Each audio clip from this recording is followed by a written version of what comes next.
everyone, நம்ம என்ன பார்த்துட்டு இருக்கோம் அப்படின்னா சிபிசியில் எஸ்எஸ் 4.1 ஃபர்ஸ்ட் சம் பார்த்துட்டோம். பாருங்க செகண்ட் சம் பார்க்கலாம். Represent the following situation in the form of quadratic equation. அந்த குவாட்ராட்டிக் ஈக்குவேஷன் ஃபார்மை நம்மளாம் ரெப்ரசன்ட் பண்ண சொல்லியிருக்காங்க. சரிங்களா? என்ன கொடுத்துருக்காங்க? The area of the rectangular plot is 528 metre square.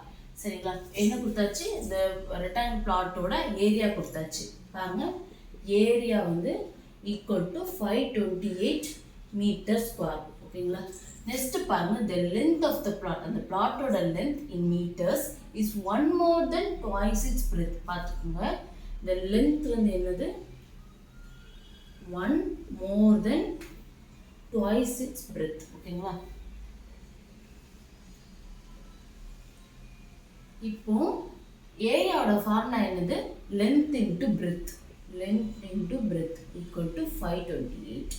இப்போ இந்த இதை அப்ளை பண்ணுங்க. லென்த்தில் 1 + 2b into b equal to 528. ஓகேங்களா? இப்போ பாருங்க, b + 2b² equal to 528. உங்களுக்கு புரியுதா? இந்த ஈக்குவேஷன் வந்து வருதா? குவாட்ராட்டிக் ஈக்குவேஷன் ஃபார்முலா வருதா? இப்படி இப்போ நீங்கள் எழுதுனீங்கன்னா உங்களுக்கு வந்து தெரியும். 2b² + b - 528 equal to 0.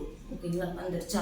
இப்போ இந்த ஈக்குவேஷனை வந்து நீங்கள் இதில் அப்ளை பண்ணிங்கன்னா உங்களுக்கு லென்த் கிடச்சிரும். ஓகேங்களா? லென்த் வச்சு நீங்கள் பிரெத் கண்டுபிடிச்சிடலாம். அவ்வளோதாங்க. ரொம்ப ஈஸி. தேங்க்யூ.